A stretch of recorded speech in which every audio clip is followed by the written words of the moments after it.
안녕하십니까, 키만큼 잡화점입니다. 오늘은 바로 아침 식사를 하는 모습으로 여러분을 맞이하네요. 아침 식사를 든든히 해야 하루 일정을 빡세게 소화할 수 있어요. 야채가 들어간 스크램블드 에그가 정말 맛있었습니다. 그리고 음료는 쓴 커피가 끌리지 않아서 뭔지 모를 주스를 가져왔는데 맛이 새콤해서 너무 당황했어요. 캐슈넛의 땅콩 부분이 아니라 과육 부분을 주스로 만든 것이라고 하더라고요. 굉장히 오묘한 맛이었습니다.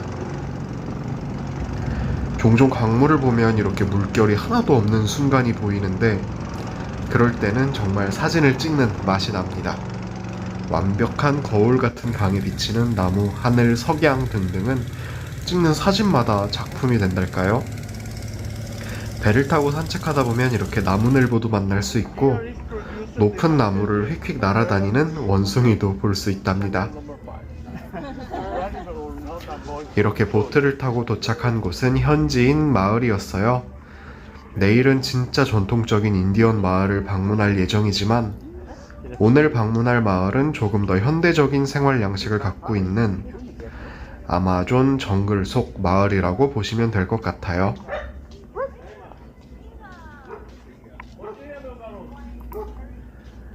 이곳에 살고 계신 분들 중에는 마나우스 도시로 나가서 사셔도 될 만큼의 재력을 갖고 계신 분들도 꽤나 계시지만 편안하고 조용한 삶을 살고 싶어 하셔서 욕심 없이 이곳에 머물고 계신 분들도 많다고 하더라고요. 저는 어떤 심정일지 좀 충분히 이해가 갑니다. 이곳은 현지 분들이 이용하시는 주방이에요. 아마존 강에서 잡은 생선을 바로 저렇게 요리하시는 것이겠죠? 이번에는 마을의 나무에서 바로 과일을 채취하고 있어요. 전통적으로는 양 발목을 묶고 나무를 타고 올라가서 칼로 가지를 치겠지만 오늘은 Y자 모양으로 생긴 나뭇가지를 활용해서 과일을 받아내는 데 성공했습니다. 과일을 조금 다듬는 동안 돼지 요리를 구경했어요. 돼지들이 조금 마른 것 같긴 한데 그래도 정말 귀엽고 앙증맞죠?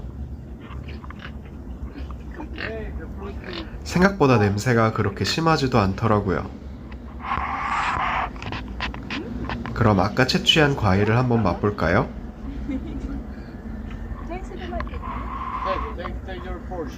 생긴 것은 마치 우리나라에서 슈가애플이라고 부르는 과일 같은데 정확히 영어나 우리나라 말로 이 과일의 이름이 무엇인지는 잘 모르겠어요. 하지만 한 가지 확실한 것은 제가 알던 슈가애플보다 훨씬 맛있다는 점이었습니다. 과육이 굉장히 부들부들하고 잘 뭉개지는 느낌이라 입안에 들어가면 정말 달콤한 과일이 녹아내리는 느낌이었어요. 처음 봤던 과일도 몇 개 보여드릴게요.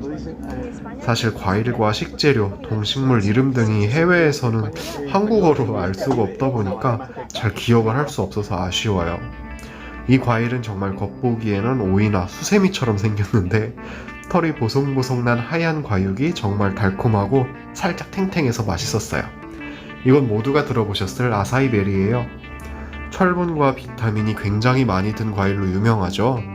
막상 과일 상태로는 과육이 많지 않아서 차나 주스를 만들어 마신다고 해요. 이 꽃은 가운데 굉장히 단 꿀이 들어있다고 합니다. 개미들이 벌써 알아채고 선수치고 있네요.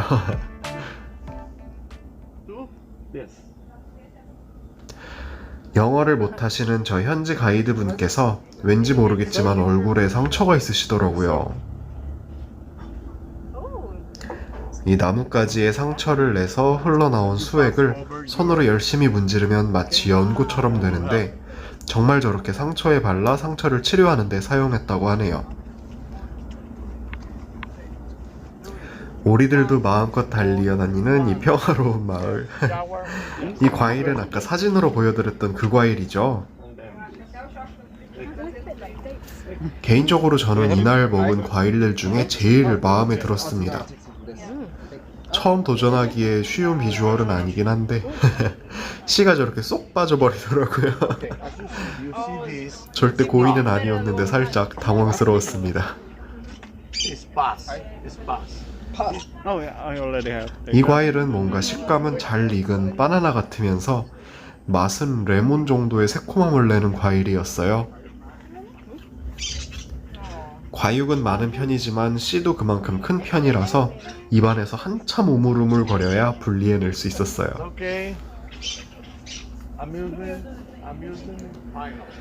현지 동네 한 바퀴를 하는데 날씨가 더운 편이라 그런지 쉽게 힘들어지더라고요. 그렇다고 또 반바지에 샌들을 신자니 도로의 상태도 좋지 못하고 풀도 고를까봐 조금 무서웠어요. 그래서 숙소에 도착해서 바로 수영장에 뛰어들었습니다.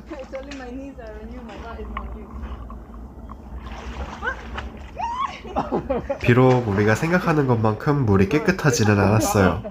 비가 계속 오니 빗물로 채워지고 아마존이다 보니 벌레들도 많이 빠지더라고요. 이 물만큼은 좀 먹고 싶지 않다는 생각에 마음껏 수영을 하지는 못하고 몸만 담궈 열을 식혔어요. 드디어 어제 약속했던 피라냐 낚시를 왔습니다. 물속에 카메라를 넣어보면 어떤 물고기라도 좀 볼 수 있지 않을까 싶어서 이렇게 퐁당 담궈봤는데 너무 깜깜해서 보이지가 않더라고요. 심지어 강도 깊은데 얕은 수면에서 노는 애들이 아니다 보니까 카메라에 잡힐 녀석들이 아닌 것 같더라고요. 몇 곳에 포인트를 돌려가면서 미끼를 던져봤지만 분명 물고기는 많은 것 같은데 미끼만 쏙쏙 잘 빼먹더라고요. 물고기들 먹이 주러 온 사람인 줄 알았습니다. 근데 웬걸 제가 한 마리 잡았어요. 사실 낚시를 한 번도 해본 적이 없고 다른 분들도 전혀 못 잡고 있어서 기대를 안 했거든요. 그런데 뭔가 피라냐도 아닌 이상한 애가 잡혔더라고요.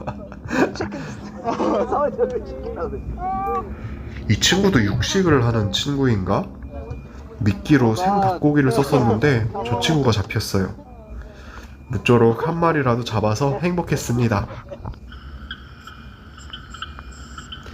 비가 내리는 밤에는 혹시나 악어를 볼 수 있을까 하는 생각에 보트를 타고 아마존 강으로 나가보았지만 악어를 찾는 일이 생각만큼 쉽지가 않더라고요.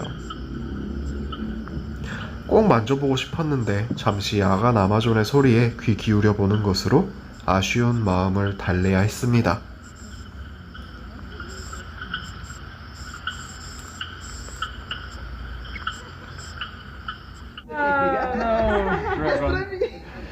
이곳에는 1박, 2박, 3박을 하시는 다양한 국적의 분들이 매일 도착하시고 매일 또 떠나시기 때문에 정말 다양한 분들을 만날 수 있어요. 이분은 포르투갈어밖에 하지 못하시는 브라질 장교분이신데 휴가를 얻어서 하루 오셨나 보더라고요.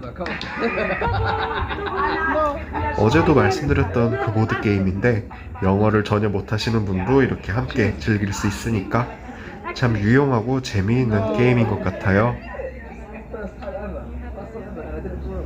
이렇게 게임을 하고 있었는데 숙소를 관리해 주시는 현지인분께서 굉장히 엄청난 친구를 데려와 주셨어요.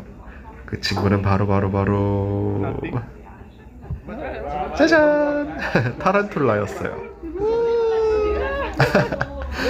한국에서도 타란툴라를 만져본 적이 없었는데 아마존에서 이렇게 만져보게 될 줄은 몰랐네요. 생각보다 털이 보송보송해서 귀엽기도 하고 주변 사람들에게 겁을 주는 것도 조금 재밌었어요. 다들 만져보고는 싶지만 마음의 준비를 할 시간이 필요하시다고 하더라고요. 다리들 끝에 약간 발톱 같은 것이 있는지 옷 같은 곳을 밟으면 이 친구가 잘 떨어지지 않아서 신기했습니다. 오늘은 즐거운 기억을 가지고 여기서 마무리해야겠어요. 오늘도 시청해주셔서 감사합니다. 지금까지 키만큼 자파점이었습니다. 꾸진했던 조각들이 난 떠올라 순간에 falling down